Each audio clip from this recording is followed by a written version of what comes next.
Je fais partie de la diaspora algérienne, je suis militant pour la démocratie en Algérie.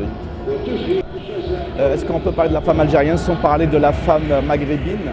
La femme algérienne, il faut savoir qu'elle est fière d'elle, qu'elle est fière d'où est-ce qu'elle vient, et elle est fière d'être une femme en Algérie avec toute l'histoire qu'il y a derrière. Donc je vous laisse la chance de parler avec n'importe quelle femme en Algérie, vous allez en apercevoir.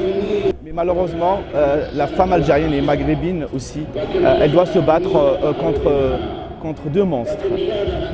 Elle se bat contre deux monstres qui normalement ne devraient plus exister.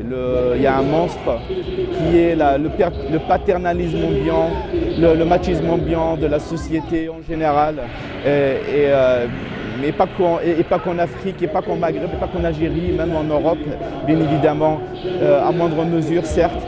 Par contre, en Algérie, c'est un monstre qui écrase la femme, qui écrase la femme, et la femme, elle se bat contre ça. La femme doit se battre contre ce deuxième monstre, c'est le monstre du poids de la loi algérienne qui écrase la femme. Il y a des choses, il y a des monstres dont on peut se battre, mais pas d'autres. Se battre contre le machisme ambiant peut prendre énormément d'années et de temps. La révolution, l'État, les libertés individuelles, collectives, la liberté de culte, la liberté d'entreprendre. Alors, il est inconcevable de mettre sur place un État sans parler de la liberté de la femme. L'un des signes de l'évolution d'un pays, c'est la liberté des uns et des autres. La liberté de la femme est un signe évident d'un pays qui se libère de lui-même.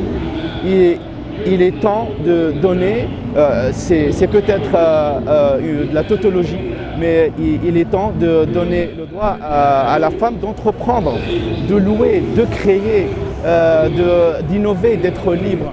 Et la révolution du moment, elle tend à libérer toutes les énergies, et pas que les énergies des hommes, mais aussi celles des femmes. Il est temps de penser au préalable démocratique. Et ce préalable démocratique, la première chose, et ce que j'appelle l'étape zéro, c'est de donner un droit équivalent aux femmes par rapport à ceux des hommes. Si j'ai un message à passer aux femmes algériennes et aux femmes maghrébines, n'oublions pas la femme maghrébine dans sa globalité, c'est que vous savez à quel point la démocratie, la liberté, que cette révolution est là pour mettre en place toutes les valeurs de mise en place d'un État vraiment démocratique.